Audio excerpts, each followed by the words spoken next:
महात्मा बुद्ध का एक शिष्य एक गांव में भिक्षा मांग रहा था। तभी एक व्यक्ति ने बड़े अनादर के साथ उसे भिक्षा दी। वह शिष्य बड़े ही प्रेम के साथ उस भिक्षा को ग्रहण करता है और उन्हें आशीर्वाद देता है। यह सब वहां पर खड़ा हुआ एक सन्यासी शालिनी पुत्र, जो गुरु संजय का शिष्य था, यह सब कुछ वह देख रहा था। उन शालिनी पुत्र को यह देखकर बड़ा ही आश्चर्य हुआ और उन्होंने महात्मा बुद्ध के शिष्य से कहा, उस व्यक्ति ने आपको बड़े ही अनादर के साथ भिक्षा दी, फिर भी आपके चेहरे पर मुस्कान थी। बड़े ही प्रेम के साथ आपने उस भिक्षा को ग्रहण भी किया और उसे आशीर्वाद भी दिया। आपके मन में इतनी शांति कैसे है? यदि कोई और व्यक्ति होता तो शायद वह उस भिक्षा को कभी ग्रहण नहीं करता। क्या आपको उस व्यक्ति की बातों का तनिक भी बुरा नहीं लगा? तभी महात्मा बुद्ध का वह शिष्य शालिनी पुत्र से कहता है, भंते, इसमें बुरा मानने वाली क्या बात है?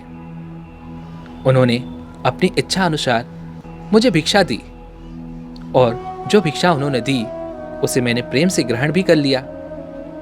बुरा लगना न लगना यह तो हमारे ऊपर निर्भर करता है और एक शांत मन पर कभी भी किसी भी बात का कोई प्रभाव नहीं पड़ता, फिर वह बात अच्छी हो या फिर बुरी, चाहे वह बात आपके विपरीत ही क्यों ना की गई हो या फिर वह बात आपकी प्रशंसा में ही क्यों ना कही गई हो।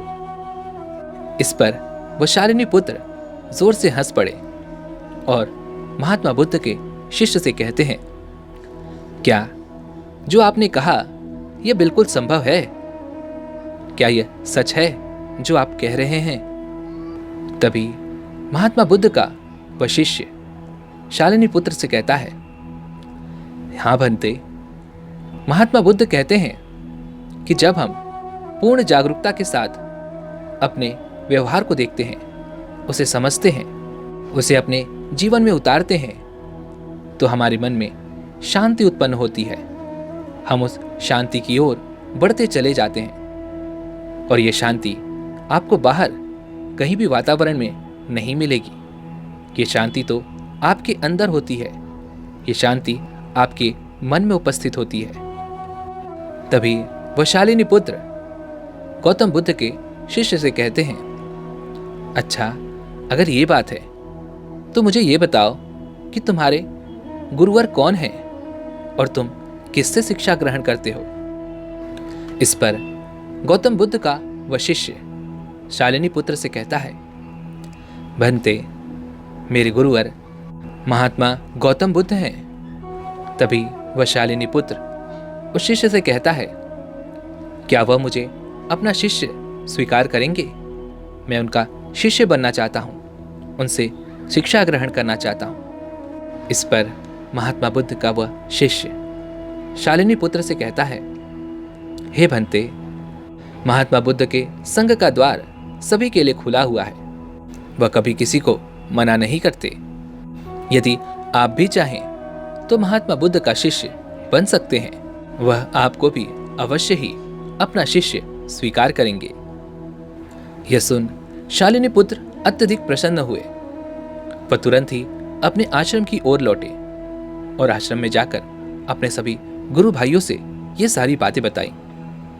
अपने गुरु भाइयों से बात बताते हुए वह कहते हैं कि वह जिस मार्ग की तलाश में थे, वह जिस मार्ग की खोज कर रहे थे, आखिरकार उन्हें वह मार्ग मिल चुका है और वह अब महात्मा बुद्ध के शिष्य बनने जा रहे हैं। शालिनी पुत्र की ये सारी बातें सुनकर वहां पर उपस्थित सभी गुरु भाइयों ने यह तय किया कि वह भी महात्मा बुद्ध के शिष्य बनेंगे और उन्हीं से शिक्षा ग्रहण करेंगे।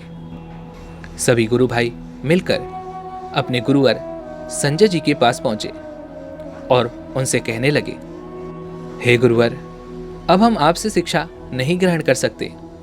हम अब महात्मा बुद्ध के शिष्य बनने जा रहे हैं और अब हम उन्हीं से शिक्षा ग्रहण करेंगे। आगे का ज्ञान हम उन्हीं से लेंगे।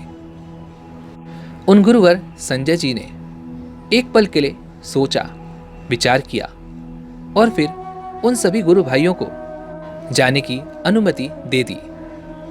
वे सभी शिष्य एक साथ आकर महात्मा बुद्ध के आश्रम पहुंचे और उनके शिष्य बनने के लिए उनसे आग्रह की। महात्मा बुद्ध बड़े ही दयालु थे, वे बड़े ही करुणावान थे। उन्होंने सभी को अपने संघ में शामिल कर लिया और सभी को अपना शिष्य बना लिया।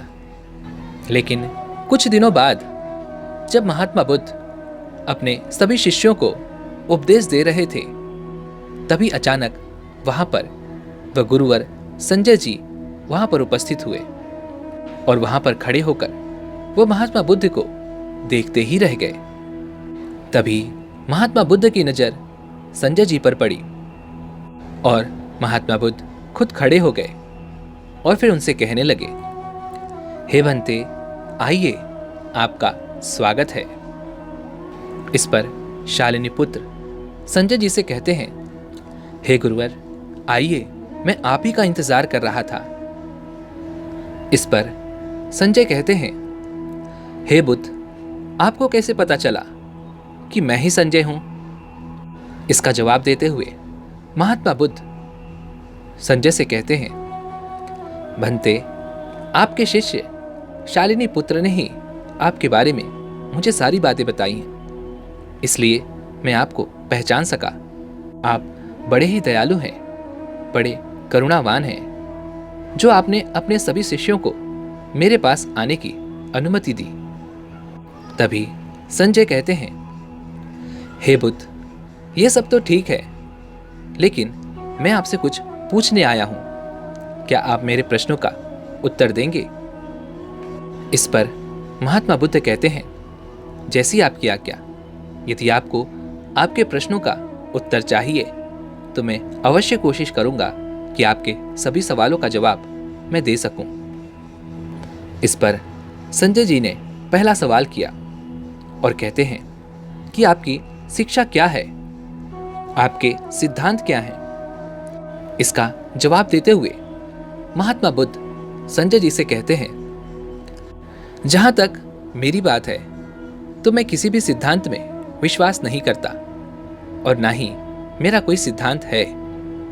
इस पर संजय ने कहा, हे बुद्ध, क्या आपको अपने सिद्धांतों पर विश्वास नहीं है? क्या यह केवल शब्दों का खेल है? इस पर महात्मा बुद्ध कहते हैं, नहीं, यह शब्दों का नहीं बल्कि बुद्धि का खेल है। जब हम किसी चीज पर विश्वास नहीं करते तब हम मन की गहराइयों में उतरते चले जाते हैं, उसे स्वीकारते चले जाते हैं कि वह चीज है।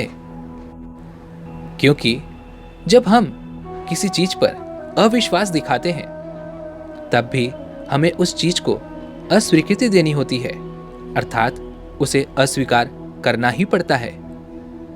इस पर संजय थोड़े से क्रोधित हो उठे और वह बुद्ध से कहते हैं, हे बुद्ध, आप अपने सिद्धांतों की बात करें। बुद्ध, आप मुझे बताएं कि आपके सिद्धांत क्या हैं? बुद्ध ने कहा, सिद्धांत एक बेड़ी की तरह होते हैं जो मनुष्य के पैरों को जकड़ लेते हैं। वह उसे आगे नहीं बढ़ने देते, ना ही उसे वहां से निकलने की इजाजत देते हैं।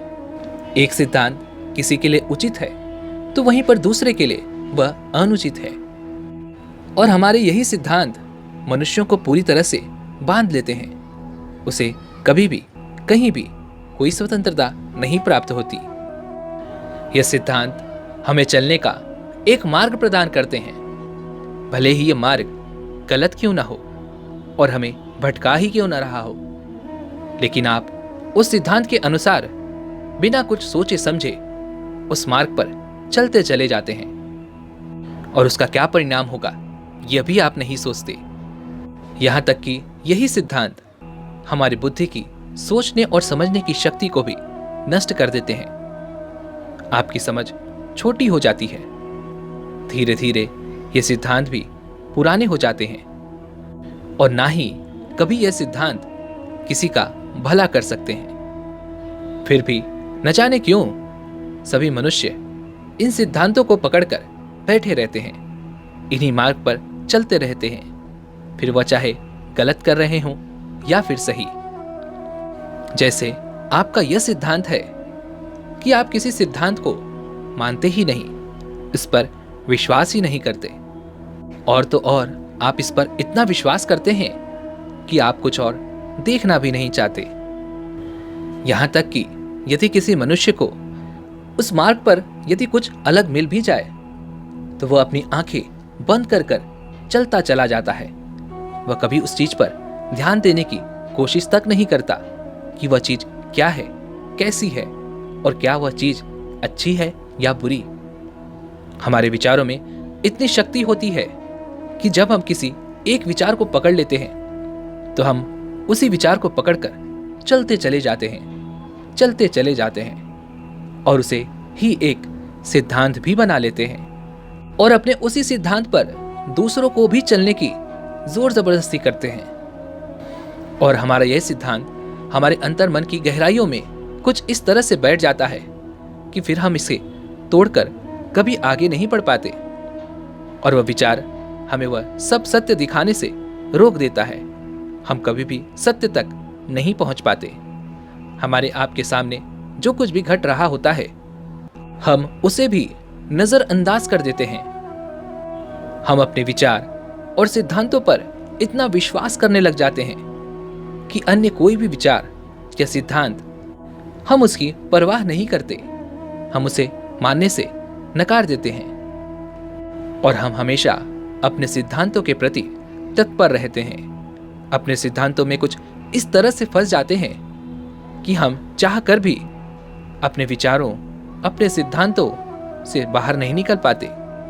और तो और हम में से कई लोग ऐसे भी होंगे जो अपने सिद्धांतों को सर्वोपरि करना चाहते हैं। वे चाहते हैं कि सभी लोग उनके सिद्धांतों को माने, उन पर चले और सब कोई हमें ही माने, हमारा ही सम्मान करे।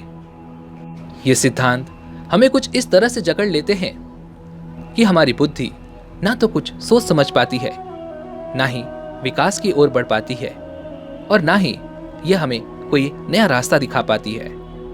हमारा पूरा जीवन बस इसी में फंस कर रह जाता है और हम कभी भी इससे निकल नहीं पाते। और जब तक हम इसमें फंसे रहते हैं तब तक हमें परम ज्ञान कभी नहीं मिलता, तब तक हम सत्य की प्राप्ति कभी नहीं कर पाते। महात्मा बुद्ध की ये सारी बातें सुनकर इस पर संजय कहते हैं, हे बुद्ध, आप भी तो अपने शिष्यों को ज्ञान दे रहे हैं। आप भी तो यही चाहते हैं कि वह आपकी मार्ग पर चलें, आपके जैसा व्यवहार करें। और जिस मार्ग पर आप उन्हें ले जाना चाहते हैं, तब क्या ये आपके सिद्धांत नहीं है? क्या आपकी शिक्षाएं नहीं हैं जो उन्हें बांध रही है? क्या आपकी शिक्षाएं उन्हें बांधेंगी नहीं? इस पर महात्मा बुद्ध मुस्कुराए और कहते हैं, मेरी शिक्षा कोई बंधन नहीं है, यह तो मुक्ति है। वह कोई शास्त्र नहीं है, यह तो परम सत्य का अनुभव है। और जब किसी को सत्य का अनुभव हो जाता है तब वह किसी भी बंधन में बंध नहीं सकता। वह तो हर बंधनों से मुक्त हो जाता है, खुल जाता है और जैसा चाहे वह अपने मार्ग पर आगे बढ़ता चला जाता है। तभी संजय ने कहा, हे बुद्ध, यदि कोई आपके मार्ग को अपना सिद्धांत बना ले या फिर उसे ही सिद्धांत मानकर चलना शुरू कर दे, तब क्या होगा? इस पर महात्मा बुद्ध ने कहा, मेरा मार्ग अभ्यास का मार्ग है। इसमें स्वयं का अनुभव ही शामिल होता है। इसमें मैं किसी को कोई अनुभव नहीं देता और ना ही मैं किसी को किसी मार्ग पर ले जाता हूं, जिससे हर कोई व्यक्ति अपनी बुद्धि का विकास खुद ही करता है, खुद ही समझता है और खुद ही अनुभव कर पाता है। और ये समझ हमें सत्य का अनुभव भी कराती है। और यह मार्ग ना तो कोई शास्त्र है और ना ही कोई वस्तु, जिस कारण इसे पूजनीय बनाया जा सके। मेरा दिया हुआ ज्ञान, मेरा दिया हुआ मार्ग एक नाव के समान है, जिसकी मदद से आप किसी नदी को पार कर सकते हैं। लेकिन हम नदी पार हो जाने के बाद उस नाव को अपनी सतह पर ही छोड़ देते हैं। ठीक उसी प्रकार मेरा मार्ग भी लोगों को केवल सत्य की राह पर ले जाता है, उन्हें सत्य दिखाता है, उन्हें वह अनुभव कराता है। जब वह अनुभव कर लेते हैं, सत्य की प्राप्ति कर लेते हैं, तो वह भी उस नाव को वहीं पर सतह पर छोड़कर चले जाते हैं और अपने मार्ग में आगे बढ़ते चले जाते हैं। आगे संजय ने कहा, हे बुद्ध, जब मेरे सभी शिष्य मेरे पास एक साथ आए और उन्होंने कहा कि मैं अब महात्मा बुद्ध का शिष्य बनना चाहता हूं, उनसे शिक्षा ग्रहण करना चाहता हूं, तब मेरे मन में ख्याल आया कि शायद मेरे सभी शिष्य अब मेरी कदर नहीं करते, मेरा सम्मान नहीं करते, और शायद वो मेरे महत्व को भी भूल चुके हैं। इसलिए मैंने उन्हें आपके पास जाने दिया, उन्हें आपके पास आने की अनुमति दे दी, ताकि उन्हें यह सब समझ में आ सके कि मेरे ज्ञान की महत्वता क्या है, मेरी महत्वता क्या है। लेकिन जब वे सभी मेरे पास लौटकर नहीं आए, तब मुझे एहसास हुआ, तब मुझे ऐसा लगा कि आपके पास ऐसा कुछ न कुछ अवश्य है, जिस कारण वे लोग मेरे पास वापस नहीं आए। इसलिए मैंने सोचा कि आपसे ही कुछ ऐसा सवाल करूं, जिससे मेरा खोया हुआ महत्व मुझे वापस मिल सके, लोग मेरा फिर से सम्मान करने लगे और मेरे शिष्यों के मन में एक बार फिर से मेरी महत्वता जाग उठे। और इसी कारण मैं यहां पर आया हुआ था। लेकिन आपके पास आने के बाद मुझे यह एहसास हुआ कि मेरे पास तो कोई ज्ञान नहीं था, मेरे मन में तो अंधकार था, मैं तो अहंकार में जी रहा था। इसके अलावा मेरे पास और कुछ भी नहीं। मुझे हमेशा से यह लगता था कि मैं कुछ नया कर रहा हूं, कुछ नया खोज रहा हूं, जिस कारण मैं अपने अहंकार को देख भी नहीं पाया। आगे संजय महात्मा बुद्ध से कहते हैं, हे बुद्ध, मेरा मन तो यही कह रहा है कि मैं आपके चरणों में गिर जाऊं और आपसे क्षमा मांगूं, लेकिन ऐसा कोई भाव है जो मुझे यह सब करने से रोक रहा है, मुझे आपके चरणों में आने से रोक रहा है, मुझे आपका शिष्य बनने से रोक रहा है। तभी महात्मा बुद्ध ने संजय से कहा, भंते, यह तो बहुत अच्छी बात है कि तुम अपनी भावनाओं को देख सकते हो, समझ सकते हो और उन पर विचार भी कर सकते हो। और जब हम अपने विचारों को देखना शुरू कर देते हैं, तभी तो हम यह जान पाते हैं कि यह भावना कहाँ से उत्पन्न हो रही है, यह विचार कहाँ से उत्पन्न हो रहे हैं। और ये विचार हमारे भीतर से ही शुरू होते हैं और इनकी अधिकांश जड़ें हमारे मन में होती हैं। और हमारा मन अत्यधिक चंचल होता है, एक समुद्र के भांति, जहां पर ऊपर की तरफ अत्यधिक लहरें उठती रहती हैं और पानी कभी भी स्थिर नहीं रहता। लेकिन वहीं पर दूसरी तरफ यदि आप गहराई की तरफ जाएंगे तो पानी एकदम स्थिर होता है, शांत होता है। ठीक वैसे ही हमारे मन की जो हलचल है, ये केवल ऊपरी तौर पर होती है, लेकिन भीतर एक अनंत शांति होती है। उस शांति में उतरो और देखो कि तुम्हारे मन में क्या चल रहा है, तुम कहां पर गलतियां कर रहे हो और तुम उसे कैसे सुधार सकते हो। महात्मा बुद्ध की ये सारी बातें सुनकर संजय उनके चरणों में गिर पड़े और उनसे कहने लगे, हे बुद्ध, आप सही कहते हैं, आपने जो कुछ भी कहा वह 100% सत्य है। मैं अपने शिष्यों के सामने आपके चरणों में गिरने से अपने आप को रोक नहीं पाया। मुझे यह बात रोक रही थी कि मैं जो करने जा रहा हूं इससे मेरा अपमान होगा, लेकिन अब मुझे इससे कोई फर्क नहीं पड़ता। क्योंकि मैं तो अब आपका शिष्य बनना चाहता हूँ, आपसे दीक्षा प्राप्त करना चाहता हूँ। मैं भी अब सत्य के मार्ग पर चलना चाहता हूँ। दोस्तों, उम्मीद है कि आपने आज की इस वीडियो से ज़रूर कुछ न कुछ सीखा होगा। तो आज की इस वीडियो को लाइक और अपने दोस्तों के साथ शेयर करना ना भूलें और हमें ऐसे ही सपोर्ट करने के लिए चैनल को सब्सक्राइब और घंटी बटन को भी ज़रूर दबा दें। तो चलिए मिलते हैं ऐसी एक और वीडियो में, तब तक के लिए अपना ख्याल रखें। धन्यवाद।